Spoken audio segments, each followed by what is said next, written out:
On today's episode of Whiplash with Maxwell Kuzma. I refuse to look at the crucifix. In an unmarked white van and take us off campus to a church basement elsewhere. The retreat had deep, long-lasting effects on my sexuality and my psychological and spiritual well-being.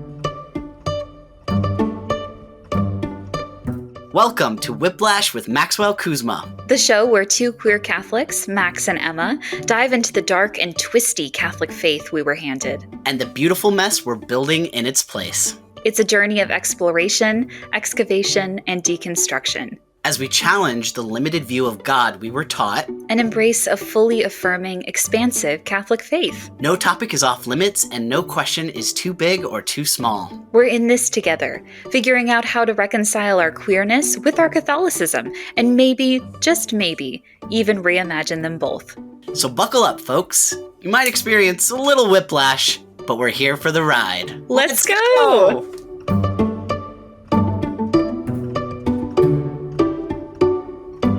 All right, everybody, let's dive in.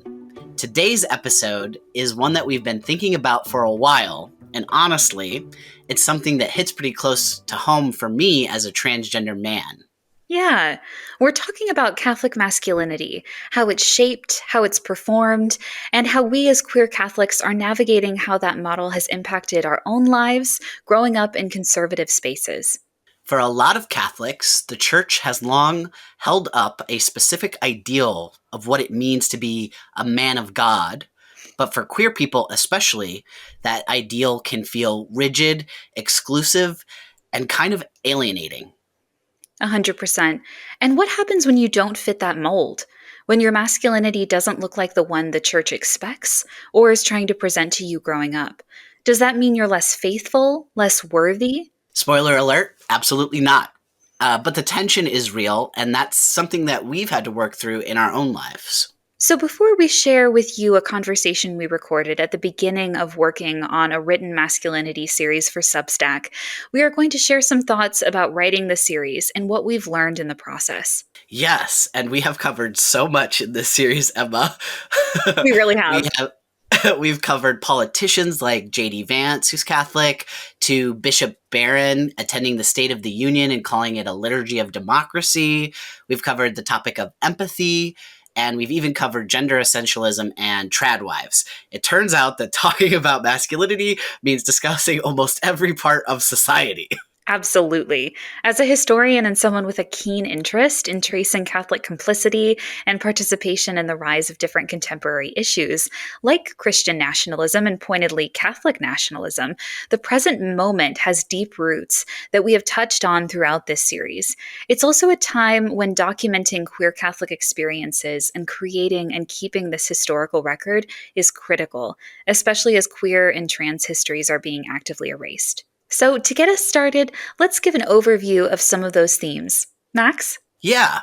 So the first theme that I wanted to call out is the role of modern converts and Catholic, I'm calling them power players, in Republican politics. So that would be people like J.D. Vance, who is a Catholic convert and the vice president, to people like Marco Rubio, who's the Secretary of State, and he's like a Catholic convert, revert, back again, he wasn't originally, became Catholic, wasn't for a little bit, came back.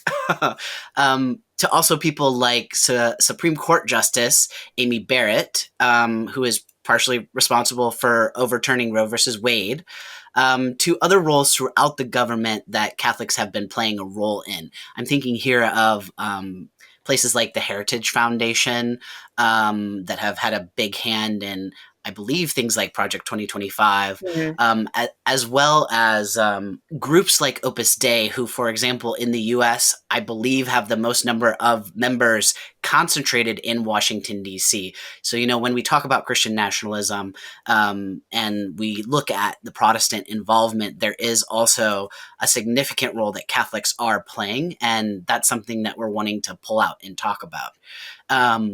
And these Catholics and the way that these Republican Catholics are talked about in contemporary times tend to be a huge contrast from the way that progressive Catholics were responded to by the American Catholic Church, which has called for the excommunication of people like Nancy Pelosi and Joe Biden.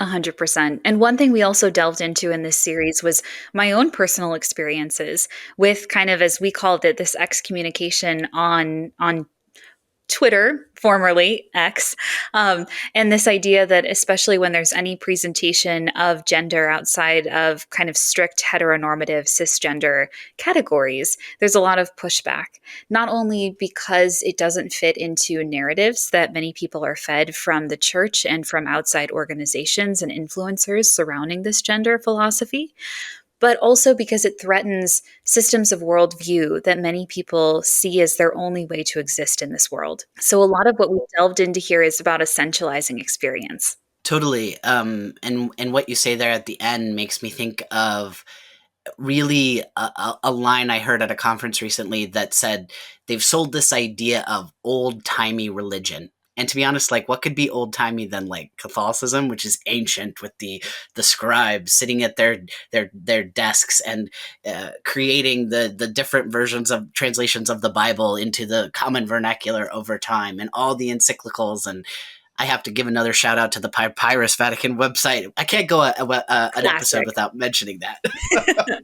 The next topic that we discussed in our series to bring up is, of course, the direct connection with Christian nationalism. Between Emma and I, we like to call this the unholy alliance, partially because it's like fun to say. It really is. But also because it's really true, that, and that's something I think that right-wing politics and media in general have done really well, is like set aside the things that they have different and really just focused on these like core fundamentalist, traditionalist beliefs and really like worldview, like a way of looking at the world and saying, well, it's okay that, you're a Calvinist, I'm a Baptist, and that guy's a Catholic. We all agree that we want like this Christian nationalism to be central here in America.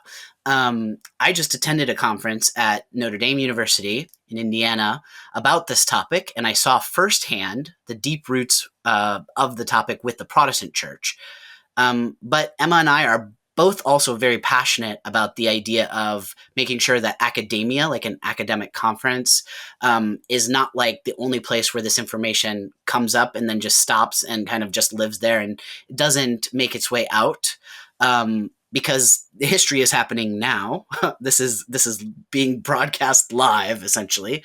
And so it's the time for action, not passive analysis, and not just standing back and observing. 100%, 100%.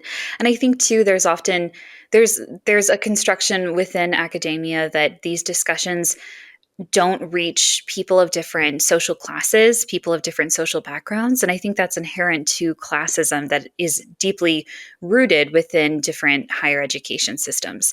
But at the heart of these issues that we're discussing are people who may not have media literacy because they haven't been in these specific situations or through these courses. So what we're really hoping is that anyone who in any context has come in contact with these cultures of Catholic masculinity, or maybe hasn't, but has people in their life who may experience these things or come into contact with them, maybe even a person who has watched the most recent Netflix show, Adolescence, and is thinking through these ideas of incel culture and gender-based violence, that they feel invited into this conversation and to contribute.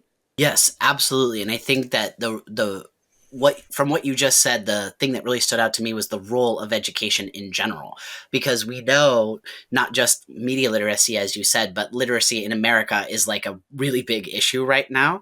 And so kind of trying to pull these issues out of this very ivory tower sort of abstracted idea.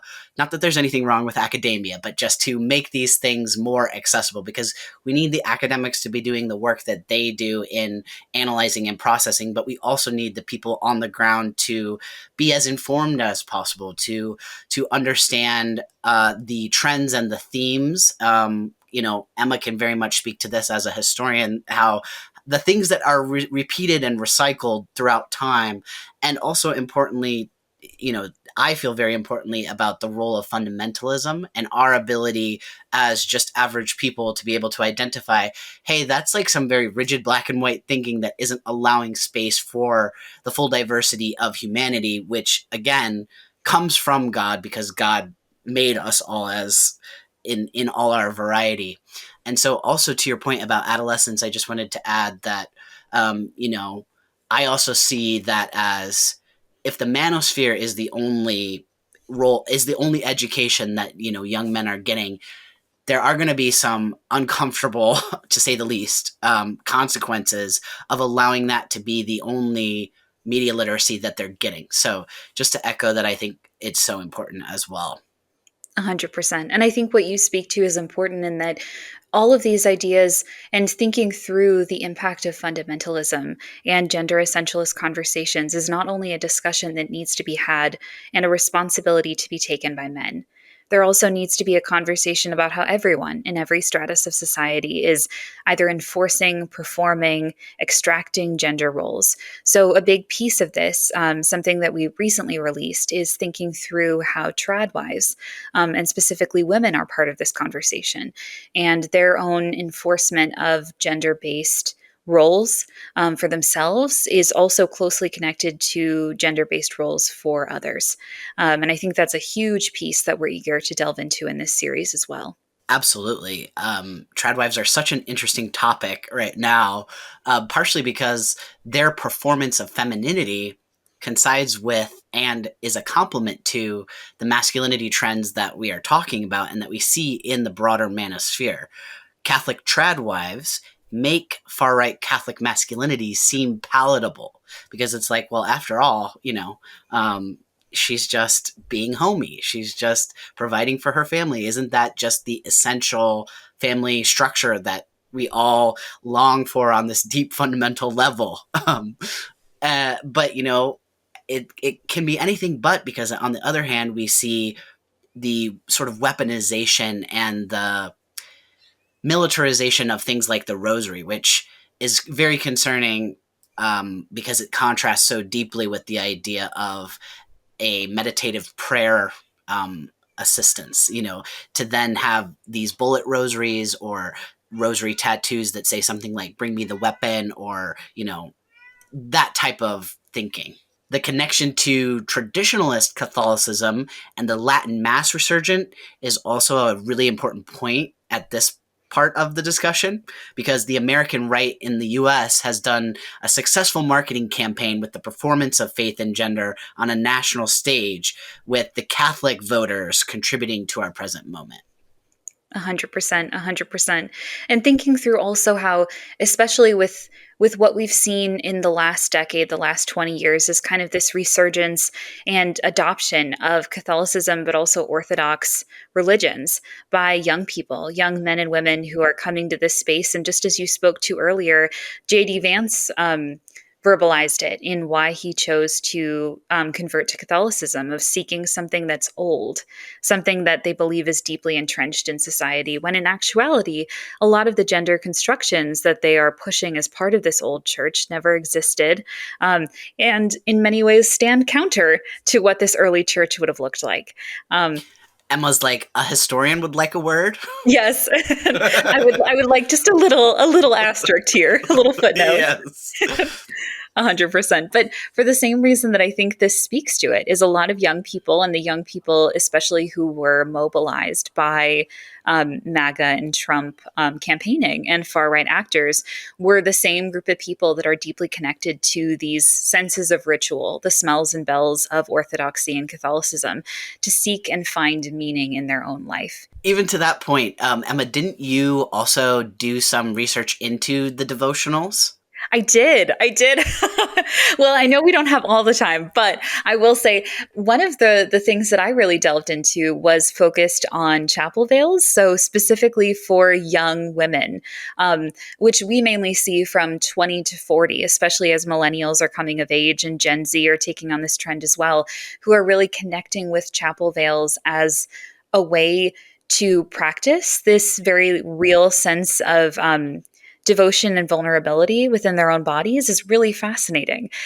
Because in those conversations that I had with women availing across the country, it runs the gamut, just as it does in these Catholic and Orthodox young people's communities, of some people that just want it as a tangible thing, but then some people who are deeply connecting it to seeing their bodies as vessels for carrying life, and consecrating their own bodies by veiling them just as we would veil the tabernacle.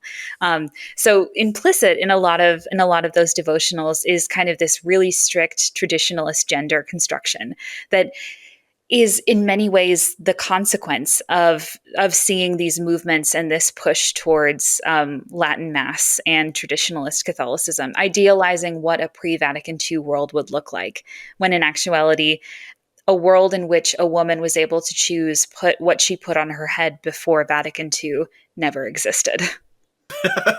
You are just, I love that you have done research into these things, because I am like seeing a lot of the Latin mess from the outside. Mhm. And I've never really had those types of conversations. So it's so cool that you have done the research, actually spoken to the firsthand sources. Like, that is so cool to me. I love that process. And I love that that's something that I'm really excited for this series, is talking through how this isn't just an isolated event. And we get into that in many of the written pieces about how these are things that have not only been going on since the 90s, but things that stretch into the early 20th century, about how people construct their faith, about how gender ties into our practice of devotionals and our practice of family and faith. So I love that we're able to delve into these things, but also foreground the humanity of people that are very much, I think, sucked into these movements. I think that's been a big piece in our own conversations about adolescence, is thinking about that these could be relatives of yours, these could be loved ones, and how we very much are collectively responsible for movements that radicalize young people. And the construction of empathy as a sin is incredibly toxic and inherent to this idea of masculinity. Yes, and I know there has been so much about empathy lately. I personally see like a direct line from when Bishop Marianne Buddy, the Episcopal Bishop of Washington, D.C., preached for mercy directly to Trump and J.D. Vance. And I saw him during that sermon, like darting angry looks over at his wife, as if it's like a bad thing to say, hey, like maybe we should care about, have concern for, think of, the marginalized people that live in this country. I mean, empathy is what she was advocating for. And so I see a connection there. All the way up to Elon Musk, who has also been saying empathy is the fundamental weakness of Western society. And it's like, That's fair. Well, also, he was the person that, like, full on, and it's one of the funniest stories that we delve into this series of, like, me being subtweeted by Elon Musk, especially. And it wasn't anything I had tweeted. It was something where one of the articles I had written, the magazine had shared it like 6 months after it had gone live, and the backlash that came with it. And Elon Musk's response was, "The world has gone mad." And it's this idea that in some way the world that we're constructing, where inclusion and welcoming people in, but also recognizing the rights of people that have historically been marginalized to the side or have been denied these rights, is a world where men receive less, and men's yeah. rights are not seen and not privileged in the same way that they used to be, or that it's constructed that they used to be. And I always just think of like more rights for some people is not less rights for you. Like, that's not how human rights work. That's also not how human dignity works. Like, allowing other people the dignity of using the terms that their community wants to use. Like, that doesn't take away from us having our own group over here where we care about this thing. It just allows for this greater sharing. And honestly, I think there are just so many positives, but I do see how, and that's what we trace in this series, I do see how the radicalization and the emphasis on like gut reactions that are just emotive but without the actual necessary self-reflection.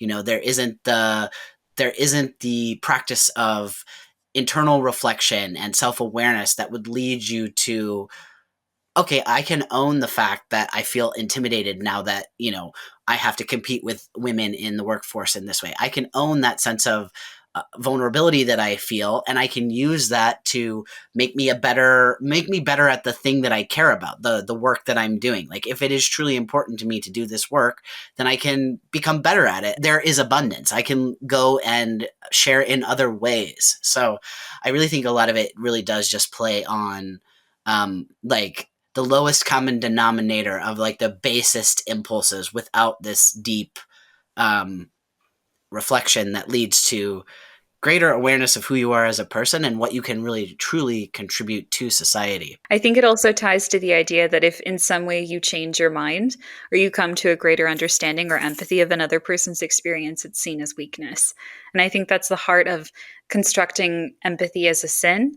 But not necessarily, not like admitting that you have been wrong about something before or that you have learned a lesson is not a sign of weakness. It's a sign of growth and bravery. And I think it's something inherent to healthy forms of masculinity that we delve into towards the end of the series. Yes, and I'm happy that we spent a bit more time on this one in the list of all the things we've talked about, because to me, it's really one of the central things. Like, I think we should all be able to agree that empathy is not a sin.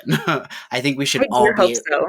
loving your neighbor. Those are the things that are central to Christianity, and so those are the things we should be focusing on and maybe even reclaiming in this manosphere, in this public conversation. And now we're going to transition into the previously recorded conversation between Emma and I, which basically traces our touch points to Catholic masculinity growing up in conservative backgrounds. Me as a transgender man now, so I had a very interesting experience up until now, and Emma's experience, which kind of touches on purity culture and how that impacted her. I grew up very much in a conservative Catholic space in a Northwest Chicago suburb. So very much Midwestern heartland, in this very Polish, Italian, and Irish Catholic immigrant community in the outskirts of the Chicagoland area. And as a result of this, growing up in this early 2000s purity culture movement, I came in contact not only with conservative Catholic traditions, including those that align with modern traditional Catholicism, but also in contact with purity culture programming that was in some ways co-opted from evangelical Christianity. So I will touch a little bit more on that after passing it over to Max, but just wanted to share that I did. I grew up in this Midwestern space, very much kind of an isolated, insular community, but one where Catholicism was a key feature to both of my parents, who were themselves raised Catholic and attended parochial schools. It's funny because that's something we definitely have in common with the Midwestern connection, because I grew up mostly in northern Indiana, kind of funny enough, about a half an hour away from Notre Dame University, which for the conservative Catholic community of the area was always kind of like, do we like Notre Dame? Do we not like them? Are they too liberal for us? I always think of it as a very rigid black and white type of way to grow up, where there was a very clear, I always like to say, like a checklist of what it means to be a good Catholic. And these are very binary things. And also, to be honest, not necessarily always fully in touch with like works of mercy or things like that. It's more like, okay, to be a good Catholic means every Sunday that you wear your Sunday best. And if somebody's like in jeans, oh my gosh, someone wore jeans to the church, like how scandalous. So you see, there's a little bit of like, maybe there's a focus on some of the not the best things, I would say. I was also homeschooled, which was another interesting layer from sixth grade through high school, feeling like we were, as kids, like my sister and I, it felt like we were getting a better thing than the public school kids, like because it was homeschool and because it was like Catholic, because I was a young LGBTQ person. Although I didn't have the language or the words for it at the time, I knew that there were vocations that were not available to me. And I didn't really ever sort of interrogate this. It was just sort of like, well, these are the possible vocations, and I'm just going to try to just do my own thing. And the thing that I felt was most accessible for my life, because there was a big emphasis in my family, which isn't always the case, I know, but a big emphasis on like education. Going to college was something that was very accessible and would be supported in my household. So I was like, well, I can keep going on this path and I can work on my career. I felt like my career was a vocational path that was safer and more available to me, where I wouldn't have to come face to face with my LGBTQ identity. I could kind of just skate by and not have to think about it too deeply while still adhering to this checklist of being a good Catholic. Because, okay, well, I may not be married, I may not be trying to become a nun, but hey, the work that I'm doing is for the church. I worked for conservative Catholic video production company. So like I still get a gold star, right? 100%. And what you say resonates so much with me as well, is that I said growing up in this early 2000s Catholic space. My mom was my religious education teacher, my CCD teacher, for whatever terminology people are familiar with, from kindergarten actually through confirmation. So it's pretty rare, but I had an interesting religious upbringing similar to you in that my mom followed me and shifted to each grade level that I was in to lead my religious education. I think both because of her own deep values and deep belief in Catholic education, but also Catholic theology and its foundation in my ethics and my formation as a person. Very much in the same way, I say that my religious upbringing was unique in that I was born in Louisville, Kentucky, and so I have this rich connection to Eastern, Central Kentucky, Appalachia on my mom's side of the family. But in the same way, I went to a Jewish preschool in Louisville, Kentucky, to the irk of Catholic family members, and I have two godmothers instead of just one. So I do jokingly say sometimes it feels like I was gay from the very beginning. But for me, it felt like growing up, there was this conflict in terms of what my vocation would be. And I think that was cemented when in middle school, I had never been a kid who was really involved in youth group in my Catholic church growing up, namely because we did have a Catholic school that was a big part of the community and was closely connected to our parish, both a primary and secondary school, but also a high school. And since I wasn't really involved in those spaces, it didn't really feel like I could join or be part of those. Both because of my own reservations and because of the social culture within the youth group. But I kind of bit the bullet and decided I would go to one overnight retreat in middle school titled the True Beauty Retreat. And this retreat was not what I expected. It ended up being a retreat. It was an overnight for a weekend where a bunch of girls from across my diocese were brought together and kind of gone through very much what you would think of an evangelical Christian lock-in setting, where we were taught to maintain this purity of mind and body, and to value the beauty that we had inside ourselves at the same time that they were bringing in Mary Kay consultants to show how we could bring that beauty outside ourselves. In the same way that in the very dark and closed church over the weekend where everything was shut down, we were ushered down the aisle in the same route a bride would traditionally take to place a white rose in a vase on an altar next to the Virgin Mary. So even though, yes, the terms of virginity and chastity were mentioned during the retreat, there was a lot of coded symbolism that very much communicated what our vocation was meant to be as young women within the church. And it was used and emphasized by these purity culture programming that was popularized at the time in the early 2000s and the late 1990s of this purity culture movement with organizations like True Love Waits and Silver Ring Thing. So we weren't having purity culture balls. And I didn't have a purity culture or a purity ring, even though I knew people that did, and I knew that they were sold at our local Catholic supply store. But from my own perspective, it was emphasized from a very young age that Catholicism in the early 2000s was co-opting this model of educating and forming young adults.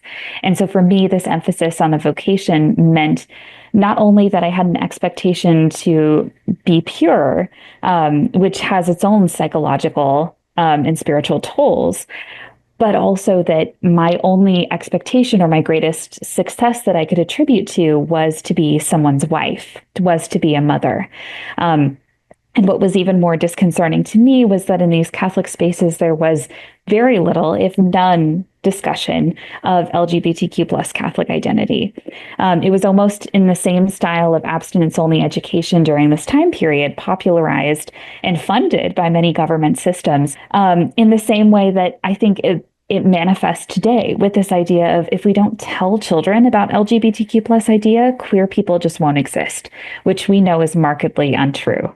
Um, so for me, I was raised in that situation, and in some ways, after the retreat, I walked away a little bit liberated in that I knew this wasn't the vocation that I wanted for myself.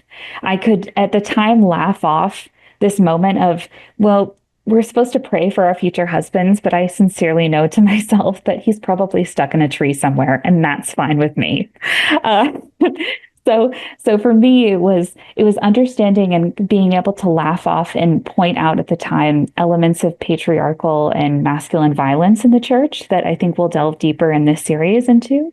But the retreat had deep, long-lasting effects on my sexuality and my psychological and spiritual well-being throughout life, and it was something that led to me to kind of manifest this like hyper femininity aligned with modern coquette Catholic trends and this tradwife trend, where just as everything I learned in the retreat about being a submissive being, being kind of this classic downturned yes idea of Mary instead of more of a defiant, fierce advocate for herself and her body.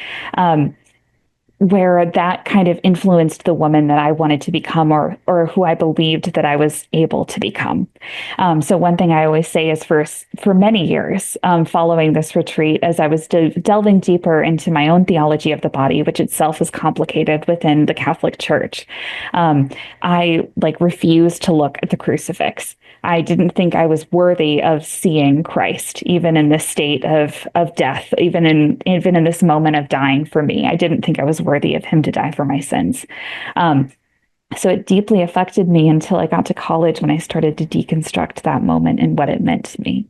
And so it wasn't until I was in an oral history interview with the only queer affirming wedding videographer in Indiana when I was studying at Ball State University that I learned what purity culture was.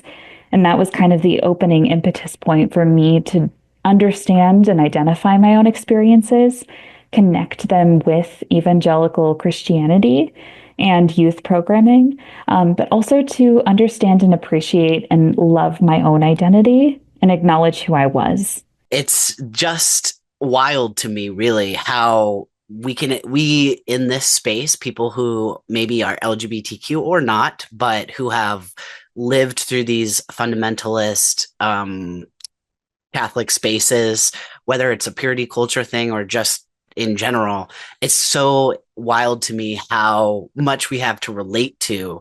We can relate to each other, even though our situations were very different.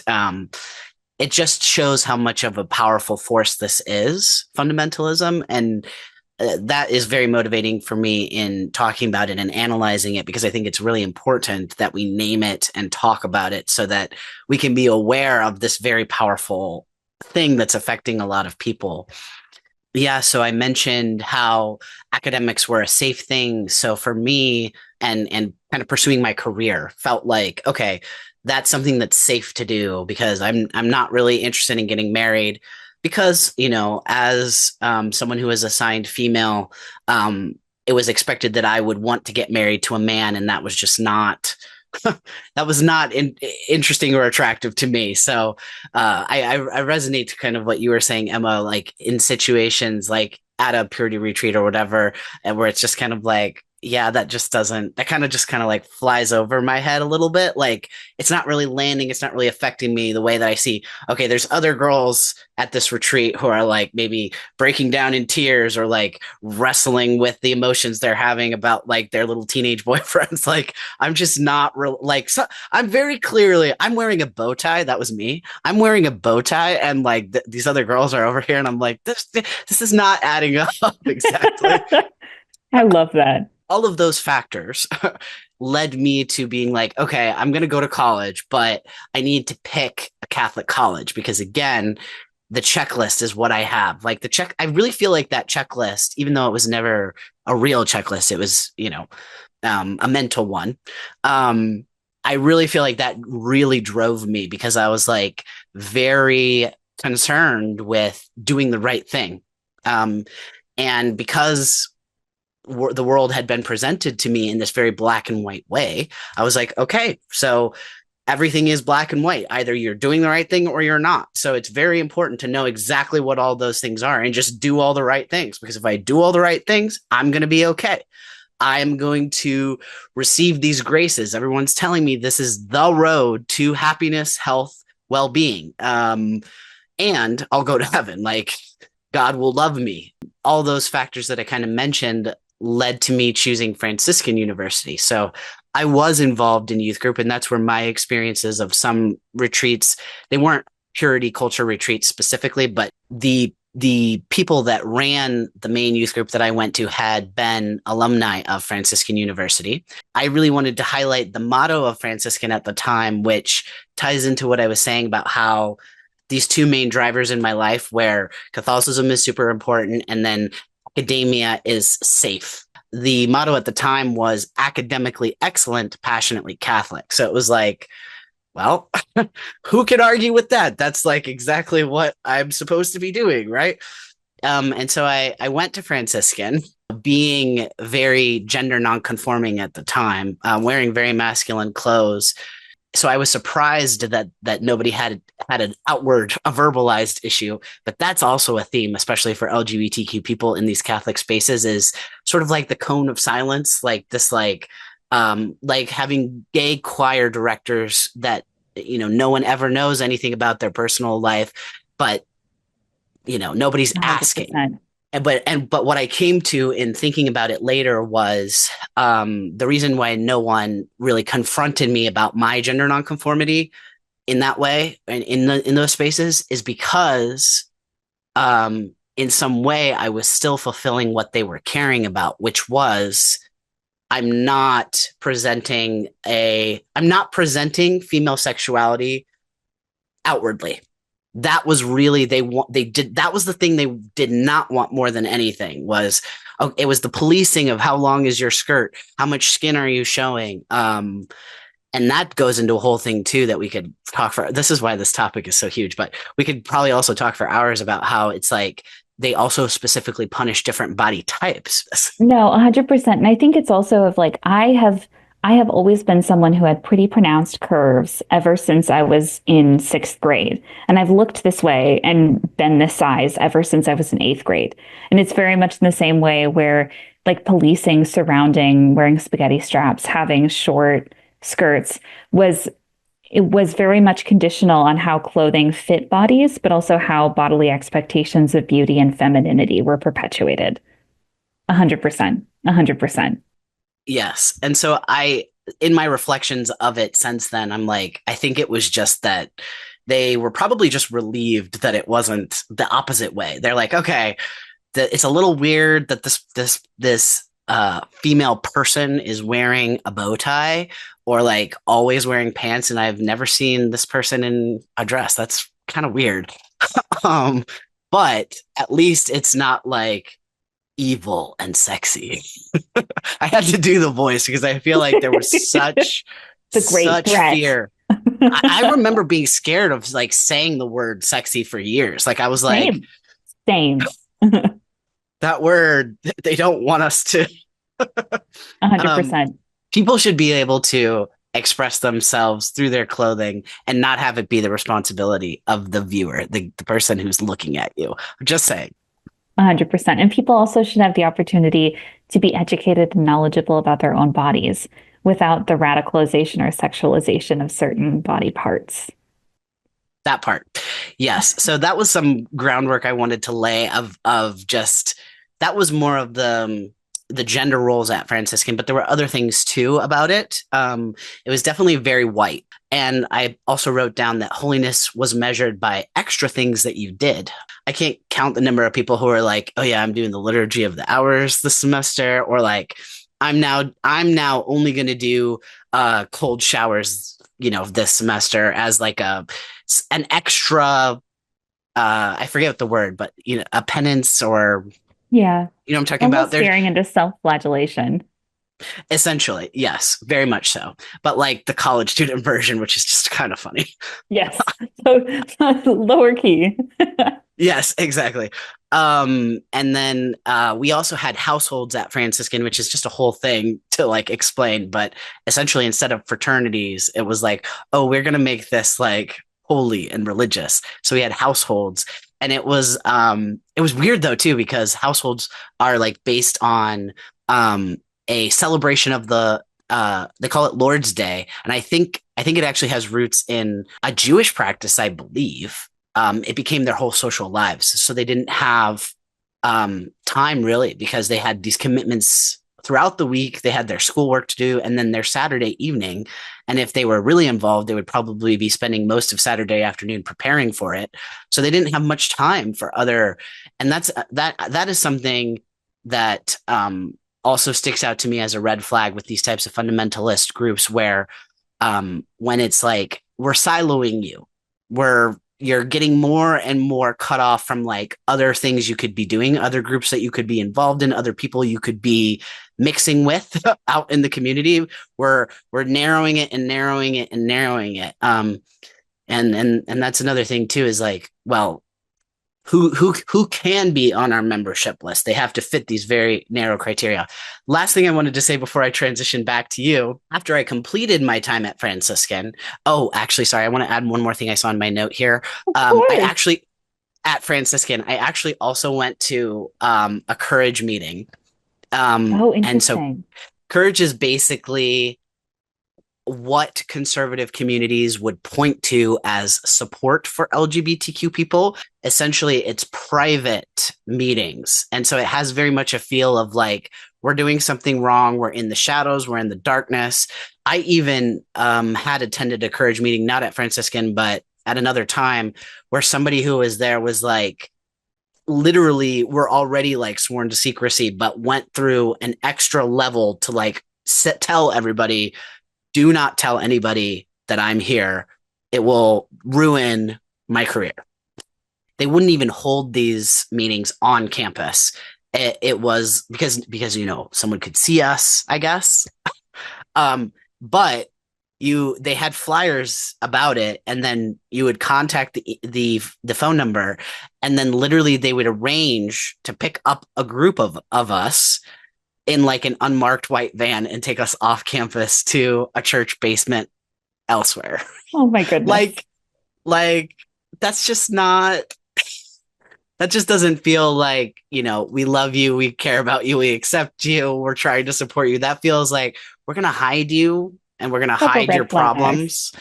Yeah. After I finished my time at Franciscan and I kind of launched into conservative Catholic video production, um, I was really happy at first because it was hitting all those checklist items.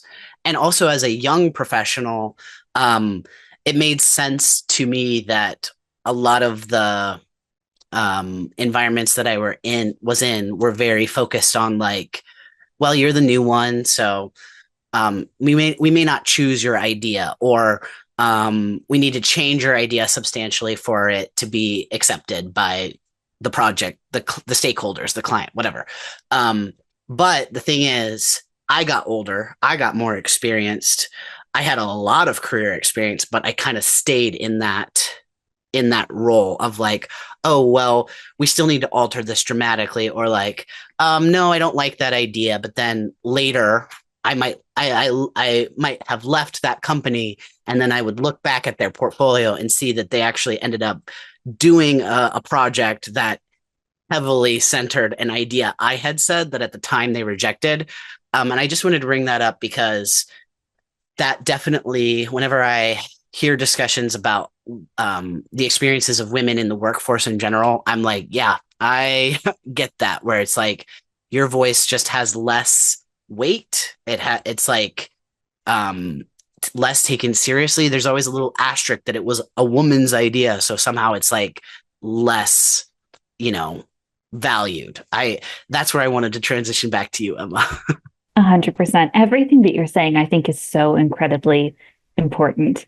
And I think one thing that I wanted to mention as well with this idea of purity culture programming that I was raised in, um, Lucas Wilson, I wanted to call out his wonderful new book, Shame, Sex, Attraction, which is a book focusing on the stories of LGBTQ plus and allied survivors of conversion therapy. And so I think an important piece in this, as Wilson shared in a recent interview, was the idea of conversion being a largely universal experience among LGBTQ plus people, both in secular and religious spaces, of trying to conform to this ideal of what or who we're supposed to be, that I think is centered on very like cisgender heteropatriarchal ideas. In the same way that purity culture, I envisioned my purpose, or the thing that I could aspire to be, was this wife and mother.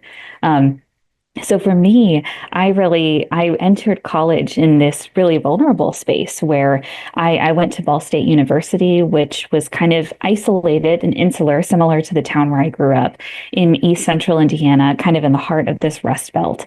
And while it was insulated and a little bit more insular, I did really find a community of queer people around me that had embraced who I was, but I still felt really uncomfortable about being myself, and not only being myself, but also using terminology and exploring who I was.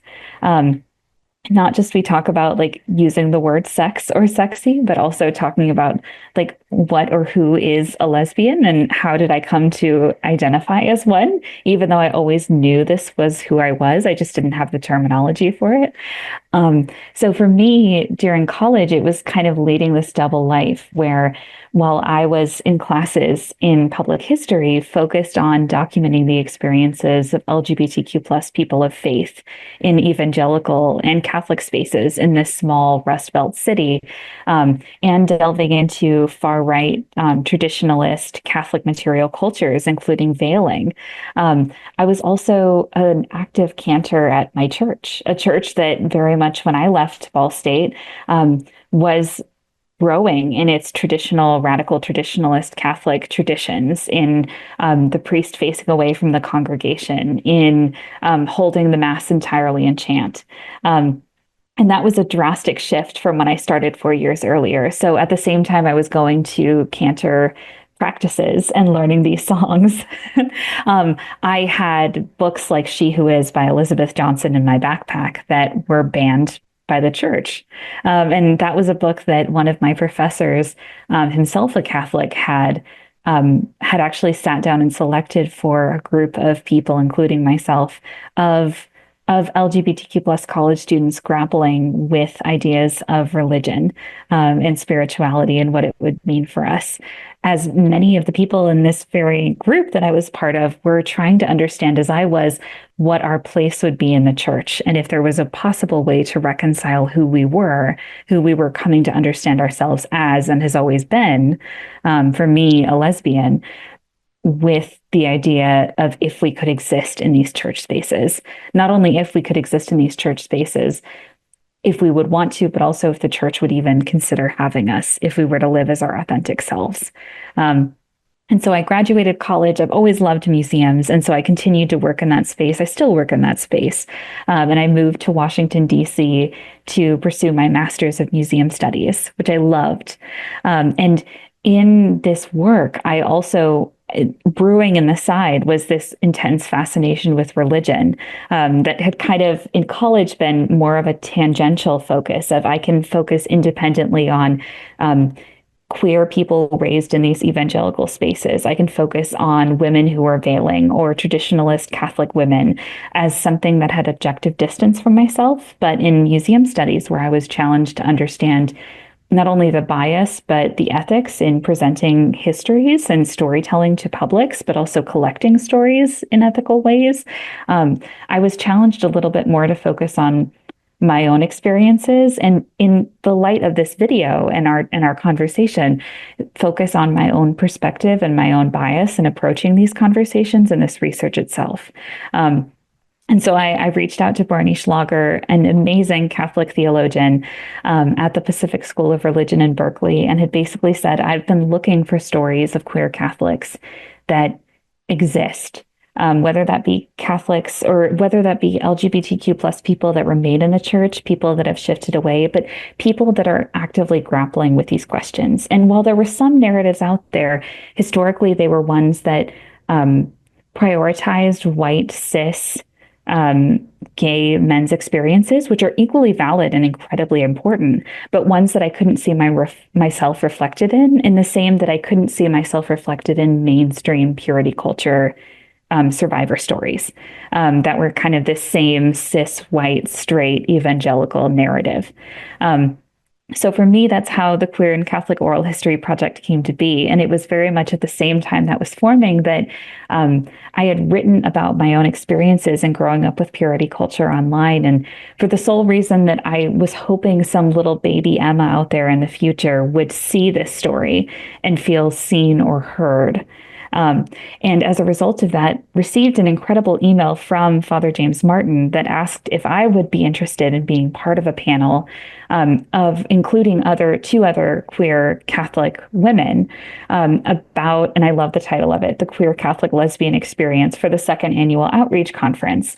And in a weird sort of way, it was the push that I needed not only to take a leap of faith into this community, but also to claim this part of myself and this identity and also feel comfortable sharing it with others, especially coming from a family that was deeply private. Again, in this kind of isolated, insular community that I was part of. So for me, very much today, it's not only continuing to contribute to this project and collect stories, just like the ones that we're going to talk about as part of this series, but also taking time to understand how evangelical Christianity and Catholicism intertwine and interact, but also how gender roles and sexuality remain a key part of our ongoing conversations about religious and spiritual identity in the United States. Every different piece of what you say, I just relate so deeply, like in different ways, but it's just interesting how, again, our stories, we have all of these touch points where it's like, oh, I recognize that. That's a familiar element to what I was dealing with. Yeah, so I guess for me the next step is surprise, I'm a man, I transitioned. That was the big Newsflash. yes, that was the big disruption. And it's funny because I do remember in high school even saying to my mom, like, if I didn't care about the teachings of the church, I would move to California, find a girlfriend, and become a man, which was essentially my way of saying, like, I don't know my way out of this container. And California was just, that's a place where words like sexy are just allowed. People say them all the time in this mythical, amorphous, abstract space. Now I am able to reconcile my transgender identity and my Catholic faith. I'm able to do that and to see the spiritual journey connecting both of them together, and how being true to yourself is being true to the call that God has for all of us to love yourself, which then allows you to love others. I see this all possible now in that development. So I was out of Franciscan. I was in the professional world for a while. I'm still not really feeling like I'm being taken seriously. At the same time as that was going on, which was its own frustration, and that in and of itself led me to want to leave Catholic media, which I did first. There was a small pool of people that I was allowed to be friends with. I always felt that way.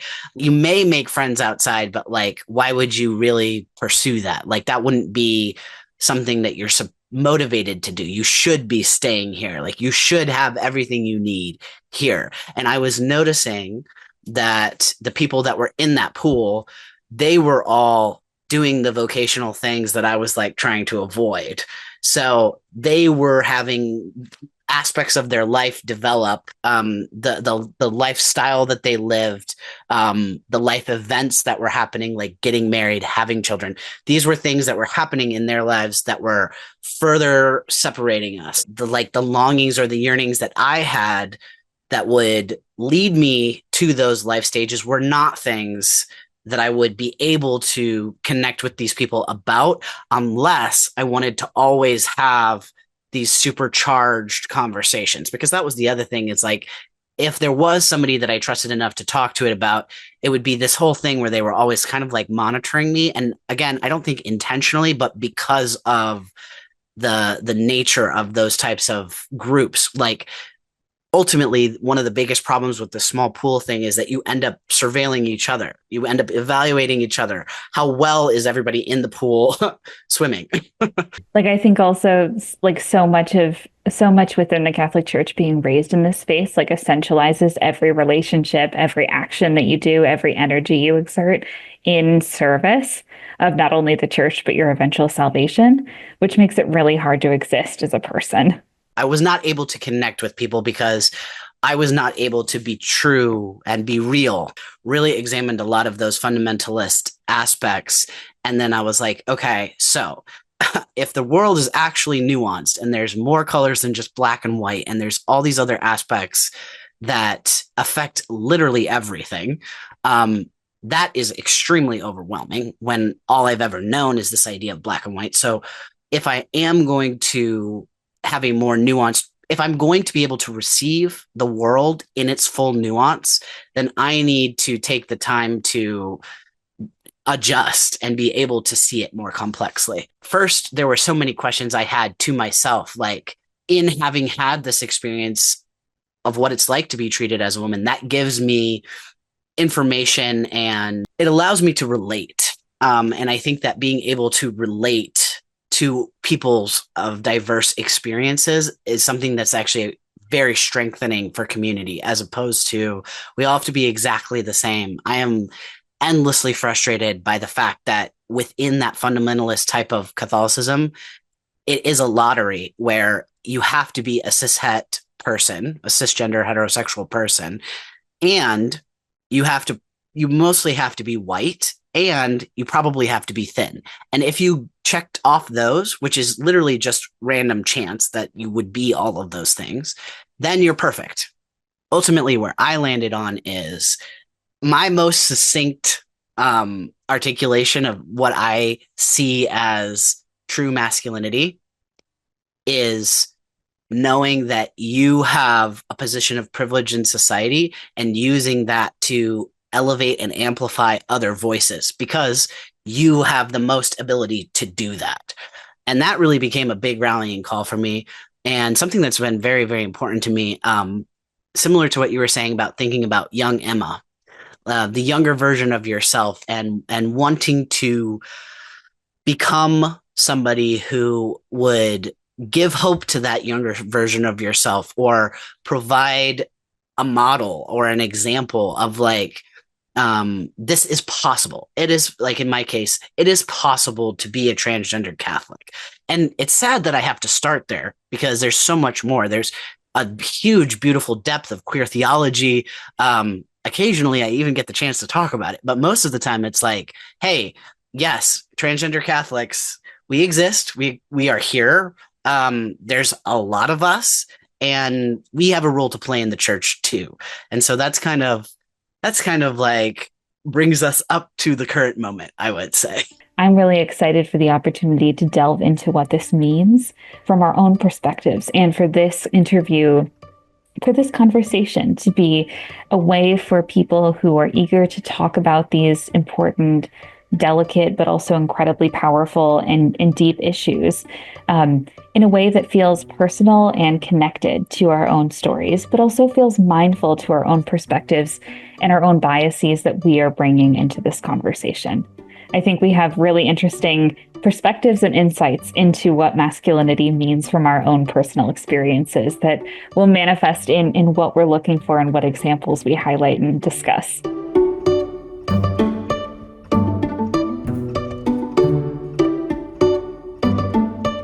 Hey, it's Max and Emma from the future again. Back from the future. And so, as you know, we recorded the conversation you just heard before our masculinity series was written. But it's done now, and so please do go and take a look at that if that's something, if these topics are any that you'd like to delve more into. 100%. And we'd love to hear from you. If you've got thoughts, questions, or anything you want to share, reach out to us on social media. Check out Max's Substack, where we're publishing articles on these topics, or shoot us a message. We're all about conversation and community. And if you liked today's episode, don't forget to subscribe or rate, leave a review. It helps more people find us and join in this wild deconstructive journey. 100%. We're so grateful to have you on this journey with us. Until next time, remember, you are not alone in this. We'll catch you next time. Take care and keep searching for a faith that honors your full self. Bye!